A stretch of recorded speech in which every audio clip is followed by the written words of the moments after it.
Yo, what's up? What is good, everybody? Welcome back to the channel, and today we've got a fun one right ahead of the Senior Bowl practices, getting ready to start here, and I've got some guys for you to watch. I've got them highlighted here in blue, but obviously throughout the week and during the game this upcoming Saturday, things will change, and guys who maybe you didn't think would have as big of an impact had that impact, and guys you expected to kind of be, standout guys will disappoint.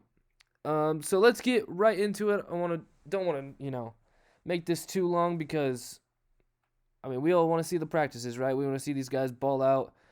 Some of our favorite players on here out of our certain colleges, but starting off with the American team quarterbacks, I've got Garrett Nussmeier with the most to gain out of any quarterback here, to be honest. I think Talon Green, is definitely someone to keep an eye on with his size and athleticism. But Garrett Nussmeier is a guy that he was projected to be a first round talent this year. And that is with guys like Arch Manning and Lenore Sellers and Dante Moore still being a part of the draft. Like, people expected a big season out of Nussmeier, and not only did he not really deliver, but he also got injured. So this is a little bit of a rebuttal chance for him. He can show that against some of the best in this draft class, he still has it. I am concerned a little bit with the size. 6'1", just over 200 pounds for a quarterback is a small frame. And in the NFL, you get hit by some big and fast edge rushers, defensive tackles, linebackers, hell, even safeties coming down, or slot corners coming on a nickel blitz. So that is a little bit concerning for me. But Nussmeier with for sure the most to gain, especially with QB2 up for grabs in this draft class. On to the American team running backs. Mike Washington, will start there. Out of Arkansas, he has already garnered a lot of attention just heading into this week. A lot of people really like his tape from what I have seen online. I haven't got into him too much, but he came in with pretty good size at 6 foot, 228 pounds. Really like that. Definitely won already going into tomorrow, or today, I guess. Recording this on Monday. But yeah, Mike Washington definitely got to watch. I think for running backs, it's kind of difficult to see in practices how good they are. He will definitely be a game day guy to watch. And same with Jaden Ott out of Oklahoma, formerly of Cal. Had a phenomenal freshman season. Sophomore season was a little bit of a letdown. Transfers to Oklahoma this past year. Pretty disappointing again. Hopefully, I'm honestly hoping he shows a little bit of that freshman version of him, because that version of his game is unbelievable. This is kind of a last-ditch effort for him to boost that draft stock, because right now it's almost leaning towards undrafted. He's definitely got talent. He hasn't always been on the field, so his availability is definitely a question. But we'll see. I really would like to see Jaden Ott get back to just 2.5 years ago at Cal. He was very, very exciting to watch. As for the receivers, I got a couple of my guys in here. Barian Brown and Kevin Coleman. I really like both of these guys. I've been high on both of them. If you follow me on Twitter at Rossi YouTube, you know that I have shouted out Barian Brown and Kevin Coleman throughout this season, and I've liked Barian Brown back to his Kentucky days. Obviously, he had that really promising freshman year. Sophomore season was all right. Transfers to LSU. There's just too many weapons in LSU. I mean, Aaron Anderson, his teammate, also on this list, who came in at 5'7". That is something to watch. interested to see what his arm length comes in at. But back to Barian Brown. He's got the speed, he's got the talent, but like I said, LSU just had this, plethora of receivers and tight ends and running backs. Like, that is the tough thing with transferring to a school like that is it's harder to stand out unless you're, a Jeremiah Smith. But not everyone is Jeremiah Smith. I was expecting a lot more from Baron Brown. He definitely wasn't as involved in the offense as I would have liked him to be. And I think he can be really dangerous out of the slot. I also believe he can win on the outside. And as you saw in the bowl game, he is a dangerous, dangerous return man. And the NFL values that. Special teams is no joke. All three phases count to win a game. And he can affect two of them. So definitely gives him some upside. As for Kevin Coleman, a lot of people think he only wins on the slot. I think he's going to show that he can win in the slot and on the outside, which is something that he did at Mississippi State last year. Obviously at Mizzou, Pribula was hit or miss, you could say, throughout the season, and that definitely affected some of Kevin Coleman's stats, but such a good route runner, in my opinion. I love his hands. He had one drop on the season that is very uncharacteristic for him. I think that's his only drop in the last 2 years. And I believe that was actually against LSU, funny enough, and it would have been a touchdown. But I love Kevin Coleman. He attacks the ball. He's always catching with his hands, and of course the one that he did drop was trying to make a hands catch. But regardless, sometimes it happens. But I really do think he's going to be a standout in the one-on-ones. I expect him to be. I don't love that he came in at 174. Kind of is what it is. I'm hoping he, by the time we get to the combine, puts on a couple pounds, gets closer to that 180 mark. I think 174. You either need to be a flyer or, I guess, tough. I think he is tough, but he's definitely not this high flyer down the field. More of a route runner, kind of possession guy, but can be dangerous with the ball in his hands as well. Not saying he can't run by you, because he definitely can, but where he thrives is those short and intermediate passes where he catches it in space and he just, does his thing. So Kevin Coleman, definitely one to watch. And then the other one I got is Ted Hurst out of Georgia State. Came in with really, really good measurables. 6'3", 207 pounds. A lot of people I've seen really seem to like Ted Hurst. I'm waiting out to see how he looks against some bigger profile corners out of, bigger schools. Because Georgia State, they don't play a SEC type schedule for all 12 games. It's the facts. So I am excited to see him against some of these corners that we will get to in a few. Another guy I want to just point out, though, Jacoby Lane came in at 6'4", 196. He's going to be, I think, a star in this. He might not make it to the game. I really like Jacoby Lane.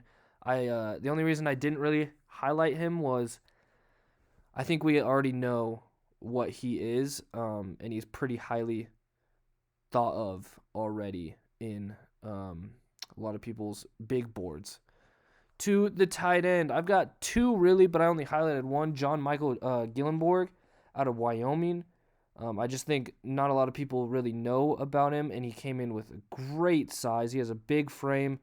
Really want to see him in the one-on-ones because I think from what I have seen, which is pretty limited, to be fair, so take it with a grain of salt with what I'm saying, he seems to be a pretty good blocker, which I think is valuable in the NFL, but being a good blocker and also being a good receiver really will push you up the draft board. So want to see him in the one-on-ones. I want to see him in the game and how they deploy him as a blocker and maybe in some play action, 13 personnel. I think is going to be where he shines. But Josh Cuevas out of Alabama, I think is going to be the star of this tight end group. of the American team and the national team.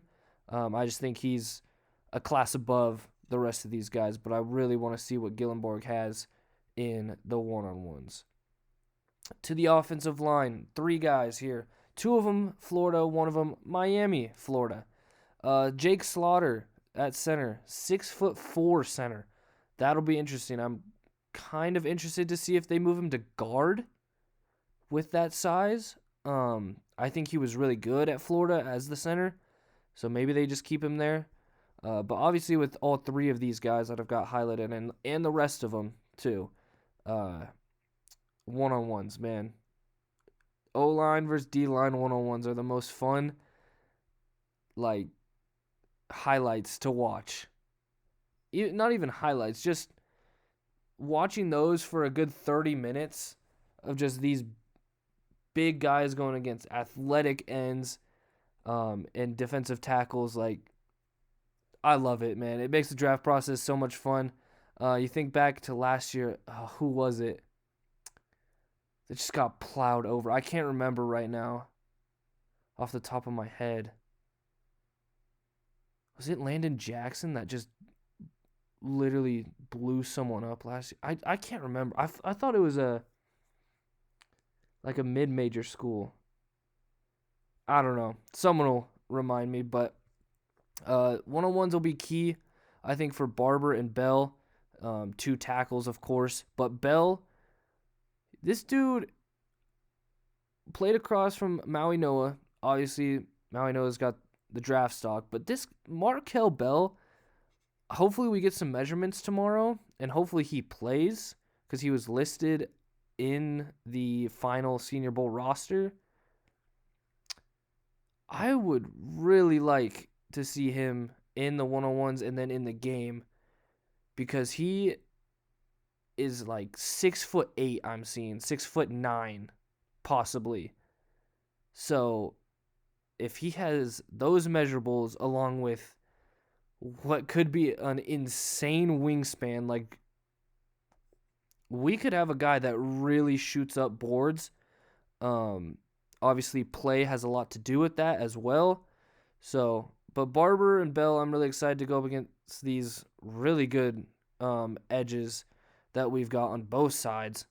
And then Slaughter, I think I'd rather see him kind of dominate a weaker D tackle class outside of one guy that we're going to get to right now in Caleb Banks. Didn't get measurables today. Really hope he's still participating. We've had a lot of guys drop out already, including Akeem Mesidor down here. But Caleb Banks missed all but 3 games, I believe, this year. Maybe it was 2. But his 2024 was unbelievable. I remember watching Cameron Jackson out of Florida, the D tackle. And, man, number 88, Caleb Banks, just kept popping off the screen. Every single game, he was in the backfield. He was shedding blocks, affecting the run game, affecting the quarterback in the pass game. Like, he was awesome in 24. Then it was this year, and sometimes injuries happen. He did come back late in the season, played the final 2 games, I believe, against Florida State and LSU, maybe? I think I'm wrong on that. But I know he played the last 2 games. Didn't see much of him. His snap share was quite low, so they were definitely easing him back in. Again, really hope he plays. I don't know if he's still dealing with like a lingering issue because I think it was a foot injury. So sometimes those things can linger even after surgery. It's hard to get your confidence back in your foot, in your ankle. All of it's connected. So really hope we see him. I think he will dominate the one-on-ones. I think he's just a class above all of these interior offensive linemen. So Caleb Banks, please be out there today. As for the edge group, like I said, we have got a star-studded one, starting with the Auburn edge, Kieron Crawford. who his teammate Keldrick Falk is not here in Mobile, but has all the draft stock. And there isn't really actually a case to be made. I think it's just facts. Kieran Crawford is a better pass rusher than Keldrick Falk. He just doesn't have the 6'6" build that Falk has. But he's still got a pretty good one at almost 6'4", 251 pounds. He can fly off the edge. He's got some power to him as well. I'm really excited to see him in the one-on-ones. TJ Parker and LT Overton, two guys way different 2025 from Kieran Crawford, who Parker and Overton, they had the good 2024s. Overton, I thought, should have came out last year, and this is what you sometimes get when you bet on yourself. I know that's kind of harsh, and you should always bet on yourself, but I still don't think it made a lot of sense. Well, definitely hindsight, it doesn't make a lot of sense that Overton stayed at Alabama one more year. But both come in at really good size, both over 260 pounds, which is crazy, but they're both great athletes. We know both of them can win with power, with speed, wherever they want to go. These two guys can win. They just have yet to show it in 2025 and now 2026. This is the shot. If these two really go after it, I think you've got two more edges that you're going to be talking about in the first round. Because both of them are first-round talents. No doubt about it. The production this year was so, so bad. And TJ Parker really, he was, a top 5 projected pick going into this year? Maybe even top 3? Up there with Peter Woods, his teammate, and Ruben Bain, Caleb Downs, all those guys. So this is a big opportunity for these two, and I hope they take advantage of it because it'll be fun to watch. Linebackers, we've got a very interesting group with Pitt linebacker Kyle Lewis coming in at 5'11", 224. But kind of my guy here, Xavier Sorey. He did come in at 6'1", 220, so really light. Hopefully he can build up to about 230.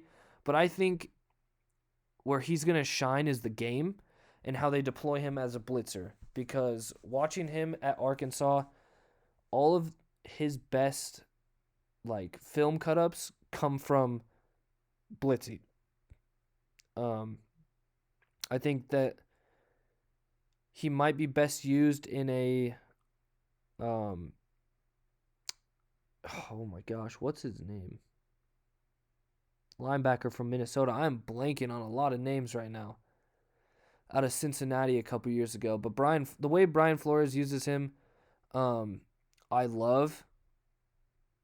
Oh man, what is his name? That's going to make me so mad.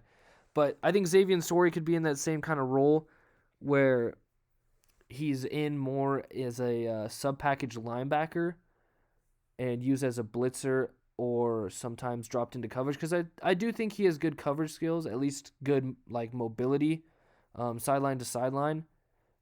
Will not be a Mike linebacker at any point. He will always be on probably the weak side. That's why I have him listed as a will. But really like what he can do athletically. I think he can cover well. And I think he'll be able to show that against these running backs in the one-on-ones. But really want to see how they deploy him in the game as a blitzer or even showing blitz and backing off into coverage. The American team cornerbacks, not a lot of big names. Guys I really like Keontae Scott and Takario Davis, someone who I really wanted to see. Both not participating. But I do think Dalen Everett and Davison Igbinosun, this is their shot to prove themselves as a top 100 players. I think Dalen Everett already has. Igbinosun definitely an opportunity to get in that top 100 range. Igbinosun had really good measurables. 6'2", 192. Everett, nothing bad. 6 foot, 193. Love that. But it all comes down to the one-on-ones with these guys. I think Everett is probably the better cover corner. I think Igbinosun is a little bit better as a zone player with his eyes at the quarterback and playing the run. So 2 different cornerbacks, but 2 guys that need to seize this opportunity. Same with Malik Muhammad. I think he might be a little bit of a star in this one. And then, of course, Ephesians Prysock, almost 6'3", 195, great size. Want to see him against these twitchier guys. He doesn't have to win the reps, but if he can keep up with the twitchier guys in space, that's going to be huge. As for the safeties, the one guy I really wanted to see, AJ Halsey, not participating. Genesis Smith, same thing, not participating. So, kind of sucks, but we still got the 2 Jalen Stroman and Jalen Kilgore to watch for, and Kamari Ramsey as well.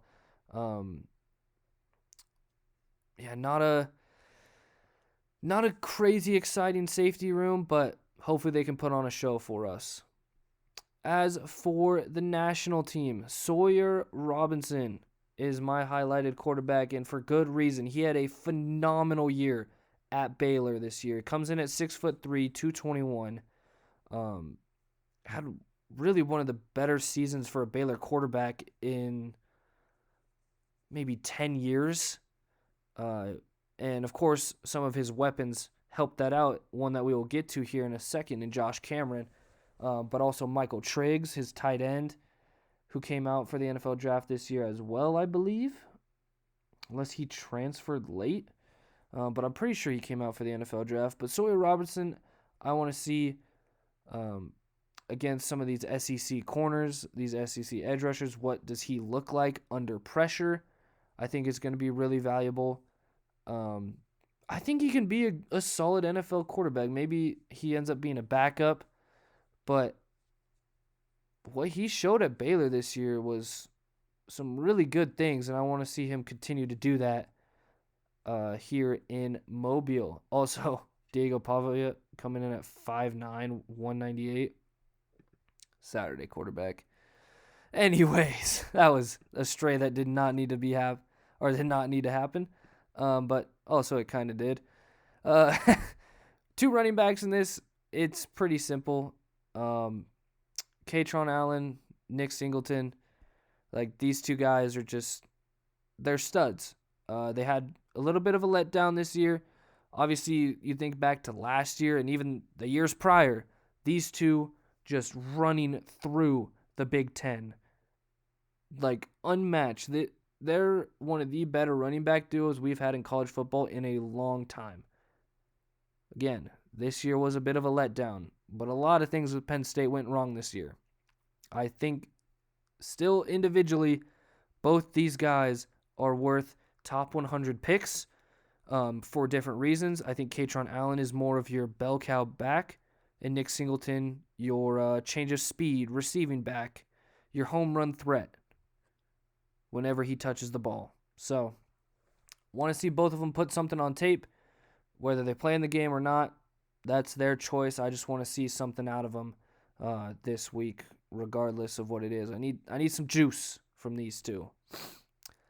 And as I said on the wide receivers, Josh Cameron, he'll be the one guy really to watch among this group. I think Harrison Wallace as well, Trey Wallace, out of Ole Miss is another guy to watch with his speed and his contested catch ability. But Josh Cameron's really the one.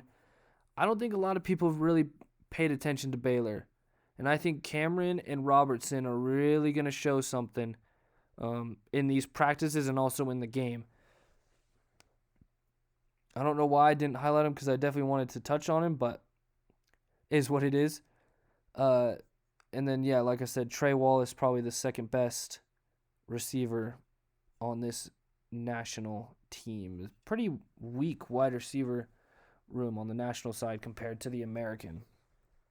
For the tight ends, one of them, my guy, again, Tanner Coatsiel, I think is going to end up being a top 100 pick.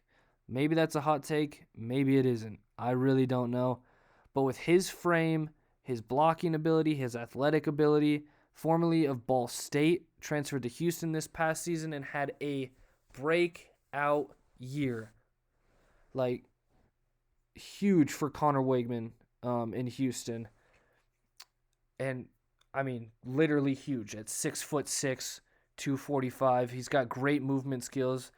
Definitely could be a better blocker and a better route runner. But, like, that's kind of nitpicking for a guy who has a really good frame and, like, really solid athleticism. And I think we'll see that athleticism at the combine. Maybe not as much here, but I still think he's going to dominate these linebackers and safeties. Like, it's so tough to guard that big of a guy who's also that athletic. Out of this group as well, I think Justin Jolly is another guy people should definitely keep an eye on. I think he's got some pretty good movement skills for a tight end as well. Came in at 6'3", 251. Hopefully he shows us a little juice, because I think he can. Pretty good safety blanket this past year for CJ Bailey, and now he's on a bigger stage, so let's see it. As for some offensive linemen, Keelan Rutledge, Jennings Dunker. Jennings Dunker, I'm more looking forward towards the one-on-ones. Keelan Rutledge, I'm looking more towards the game just because I think he's a really good run blocker, and I would like to see him kind of confirm that coming from that Georgia Tech offense. And Jennings Dunker, he's got a chance to put his name into that fringe first-round area. He really does. I think, back into the first, early second, if he has a good week, his name's going to start getting moved up the board, and it's going to end up somewhere in that area. And then for kind of a guy just, as a fun watch, Delby Lemieux out of Dartmouth. No relation to former Giant Shane Lemieux, but Delby Lemieux from a smaller school, Ivy League, out of Dartmouth. He's got some good size. Concerned a little bit about the weight. We'll see what his arm length comes in at, but if you play strong, the weight doesn't mean anything. So, would like to see Delby Lemieux kind of ball out, honestly. Because, it's kind of like not quite the same, but a Gray Zabel from last year, coming from North Dakota State, although we kind of knew, hey, this Gray Zabel dude's pretty damn good. Delby Lemieux, I don't think many people really know anything about. I certainly don't. But again, came in at a good height. Would prefer, closer to 310, 315. But that's all right. Put on a show for us. As for the D tackles, I've got Devin Eastern highlighted here out of Minnesota. Not sure a lot of people have heard his name either, but I think in the limited things that I've seen, really, really good get off. And that's a type of thing that really shows in these one-on-ones, so I think he could be a guy that really takes them over. And out of this group, too, I think Lee Hunter is probably the guy that people expect most to dominate, or maybe Zane Durant, who came in at a not great height or weight, 6', 290, but it is what it is, man. And really want to see Devin Eastern confirm that he's got that quick takeoff at the line of scrimmage against, I would say, a kind of weak interior offensive lineman class from a pass protecting standpoint. As for the edge rushers, we've got Dennis Sutton, or Danny, I think it's Denai, isn't it? Or Danny, I don't know. Dennis Sutton out of Penn State, really good measurables, had a good year last year across from Abdul Carter. Again, Penn State, just a letdown of a year. So would like to see him kind of confirm some things from 2024 against, some of the better NFL prospects out of this year. Romello Height across from David Bailey, who will not be participating as well anymore. He dropped out. So Romello Height now has the opportunity where the spotlight's on him. David Bailey is no longer across from him. It is all on him. I don't love the weight that he came in at 234. Would most edge rushers, I really like to see them kind of at that 245 number at least. Same with like Sloan here, Keon Sloan. So Romello Height, spotlight's yours. Take it over. And as for Vincent Anthony out of Duke, this is a guy that I've kind of had my eye on since the start of the season. I think it was week 3 versus Tulane where he really popped off the screen for me when I was watching that game.